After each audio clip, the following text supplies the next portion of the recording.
Hey guys, thanks for joining us today. It's Pam and Ricki. Hey everyone.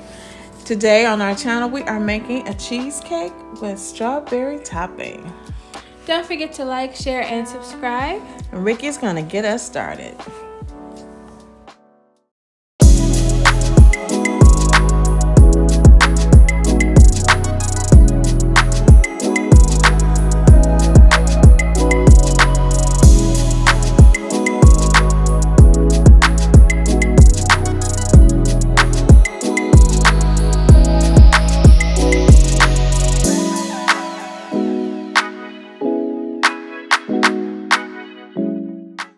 Alright, so we're going to start with our crust. You'll need 1.5 cups of graham cracker crumbs, which is usually just 1 pack out of the box of graham crackers. It usually comes with 3 packs. Okay. So I'm using a food processor today, which is just easiest, and it's also really fast. I didn't crush my crumbs very fine, as you can see. I find that it doesn't really matter the size of them because the moisture from the cheesecake will like soften it up at the bottom, if that makes any type of sense. It's stuck together really well, so like you said, I don't think it made a difference at all. Right. If you want to, you can crush them up fine. That's fine too. So I just added in 4 tablespoons of melted butter and 3 tablespoons of sugar to my crumbs, and I'm gonna get them coated in the butter so it reminds me of like kinetic sand. It's very I see that. pliable, the right word? I don't know. I see that. But once it's coated, I'm gonna put it into a 9-inch springform pan, which you don't have to use a springform pan. I've seen other people use. I was gonna ask you that. I've seen other people use just regular cake pans, but you just have to make sure it's lined with parchment paper.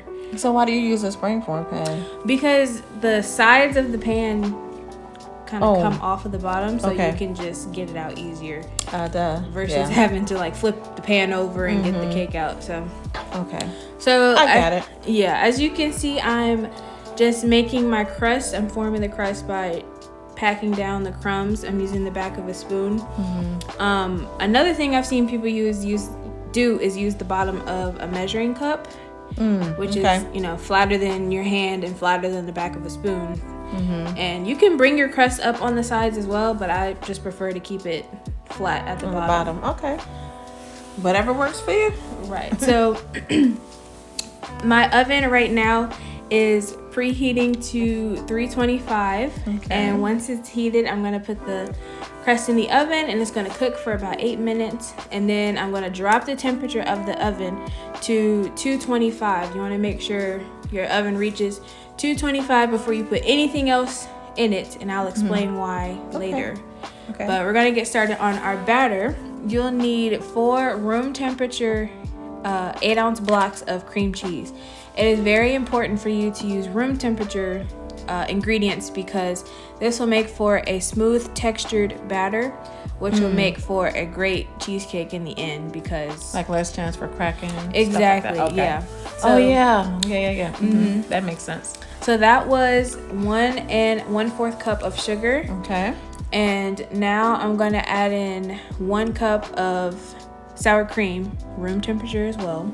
And for an alternative, you can use plain Greek yogurt. It has less calories, it has less fat, and it has more protein than sour cream does. So that's a good reason. Right. Trying to keep the calories down. I mean, cheesecake is already fattening in and of itself. But that was 2 teaspoons of pure vanilla extract. I would highly suggest using pure vanilla because imitation kind of gives an imitated flavor. I was gonna say it doesn't taste genuine. Fake flavor. Right. So those are my 4 eggs going in. I'm just gonna mix those in really well. I'm gonna make sure I scrape the sides of my bowl as well too. That's very important because you don't want raw egg.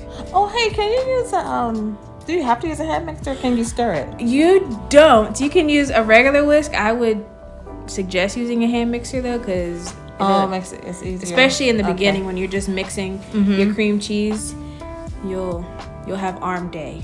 Okay. If you want to skip the gym, use a whisk. Okay.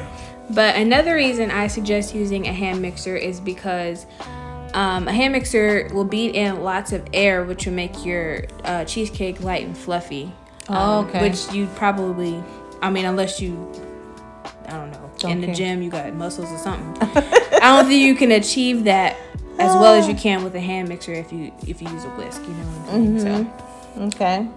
Earlier I mentioned I would tell you why it's important to have your oven at 225 before you put anything in it, and along with using room temperature ingredients, this will keep your cheesecake from cracking. When your cheesecake is done, and mine cooked for about 2 hours and 15 minutes, and depending on ovens, that time can vary.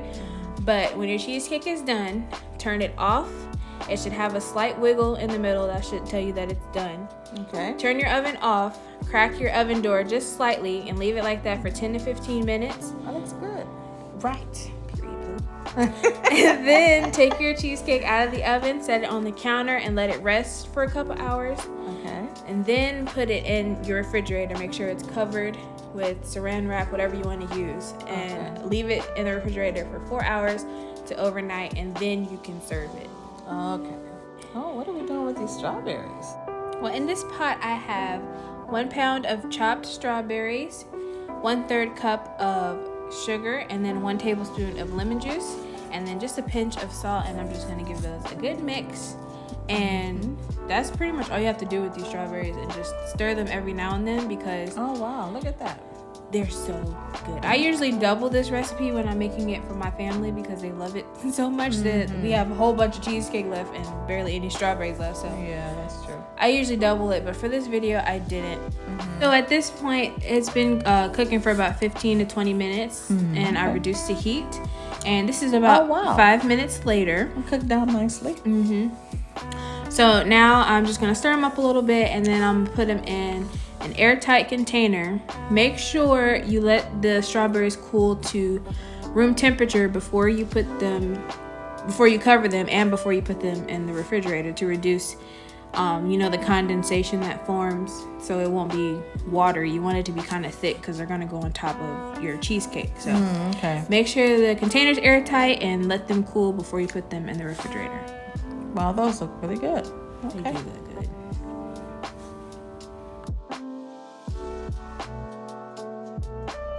Okay, so my cheesecake has sat overnight in the refrigerator, and you can actually skip this step if you spray your pan good enough. Yeah, I was gonna say, because I don't remember that you did this before. I just like doing it just cause. Sometimes, huh? And sometimes I don't spray the pan good enough either. So like this time I could have used more cooking spray. But I'm gonna show you how to use the springform pan action of this pan. Okay. Oh, it's best to be safe than sorry, I guess, too. Yes. Yeah, that makes sense. So as you can see, I took just an empty jar and I put my pan on top of it. Okay. And I'm undoing the latch, and I'm gonna slide that outside part down, and then you have your cake. Oh, that's neat.